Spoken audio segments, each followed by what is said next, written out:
মুক্তিযুদ্ধের সঙ্গে মুক্তিযোদ্ধাদের দ্বন্দ্ব ছিল, সংঘাত ছিল, এবং এই ধরনের দ্বন্দ্ব তো আগেই ছিল, এবং এই দ্বন্দ্বের কারণেই প্রথম সেক্টর কমান্ডার থেকে আবার 3টে ফোর্স করা হলো। সেক্টর কমান্ডার ভিতরে 3জনকে নিয়ে কে ফোর্স, জেড ফোর্স এবং এস ফোর্স করা হলো। এই দ্বন্দ্বগুলো ছিল, হয়নি। তো সেখানে আমার মনে হয় যে জিনিসটা ছিল যে স্বাধীন দেশের উপযোগী যে সেনাবাহিনী গড়ে তোলা উচিত, স্বাধীনতার পরে সেটা হয়নি।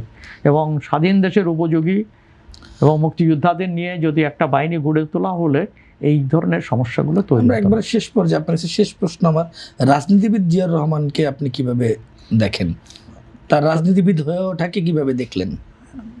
রাজনীতি এবং জিয়াউর রহমানের রাজনৈতিক জীবন তো 3 বছরের, তো এই না। তবে তিনি তার রাজনীতিতে ইতিবাচক জায়গা সেটা হচ্ছে যে উনি বহুদলীয় গণতন্ত্রের রাস্তাটা খুলে দিয়েছিলেন, এটা তার ইতিবাচক।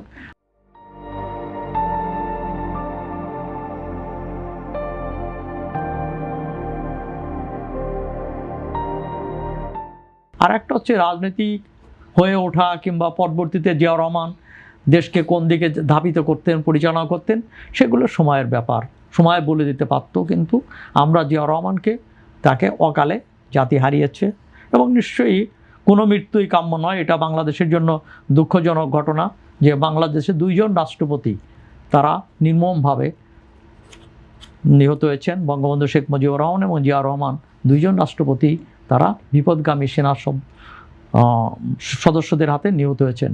এটা বাংলাদেশের ইতিহাসে খুবই দুঃখজনক এবং কলঙ্কজনক 2টি ঘটনা।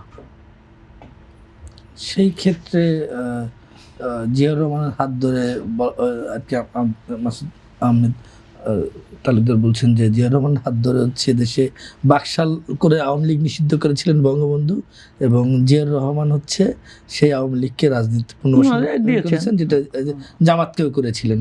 সেই এমন একটা প্রেক্ষাপটে বর্তমান প্রধানমন্ত্রী তারেক রহমান আবার ক্ষমতায়, তার কোনো পুনরাবৃত্তি হতে পারে রাজনীতিতে? আপনি আমার কাছে মনে হয় না। সেদিনের প্রেক্ষাপট আর আজকের প্রেক্ষাপট এক না। আজকের প্রেক্ষাপটে তারেক রহমানকে তো মুক্তিযুদ্ধের চেতনাকে ধারণ করেই দেশ শাসন করতে হবে, জামাতিদের সঙ্গে হাত ধরাধরি করে এটা সম্ভব নয়। বরং সেটা করার চেষ্টা করা হলে সেটা আমার মনে হয় তার জন্য মঙ্গল বয়ে আনবে বলে আমি মনে করি না।